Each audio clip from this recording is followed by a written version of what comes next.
Stan, you mentioned, over on your right here, you mentioned the regrets you have. Yeah, I'm not going into those because those are game plan things. I'm not going to talk about them. Well, here's another one then. During the game, you mentioned to Lisa that LeBron kind of gets what he wants. Is that something that as a coach you just kind of accept when you play against him in a series? Look, I thought it evened out really well. I thought they started, but early on I thought there were two pretty obvious offensive fouls down there on him. But, you know, it's 2 calls in an entire game. After that, look, the refereeing had nothing to do with tonight. They did a good job.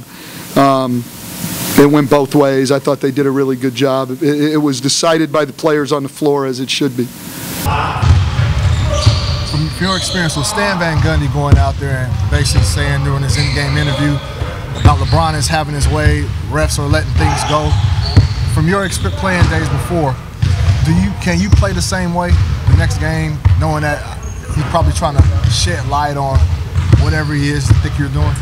Well, I'm just now getting wind of that, but it doesn't stop me from doing. I would never change my game, no matter what a player or a coach say. You know, for me, I just go out. My main thing is how I can help my team get a win, how I can go out and put an imprint on the game, and play as hard as I can. I live with the results of that, so I think it's a non-issue. You know, he's going to say what he has to say to try to get an advantage for his team, but at the end of the day, you know, the game is played in between the 4 lines, and you know that's all that matters.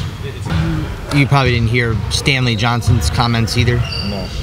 He was upset about a play between you two where he ended up on the ground and got called for a foul. He said you tackled him and said that if he gets the same chance, he'll tackle you.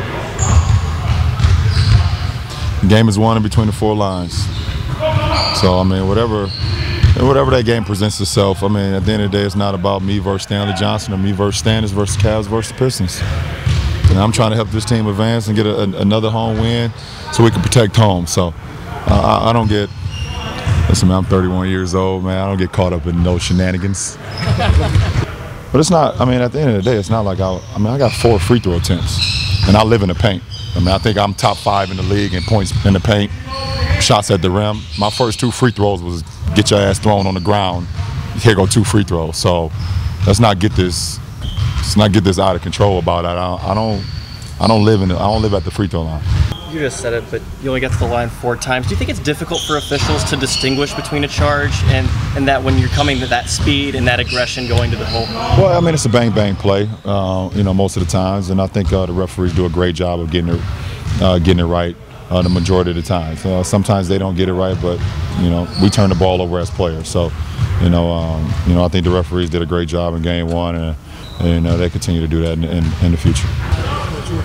Your playing experience, you know, Stan Van Gundy had the comments in game about LeBron James and the refs, you know, LeBron being able to do whatever he wants out there. In your experiences, when somebody comes out or a coach makes a statement like that, do you see changes in the way the game is called the next day? No comment.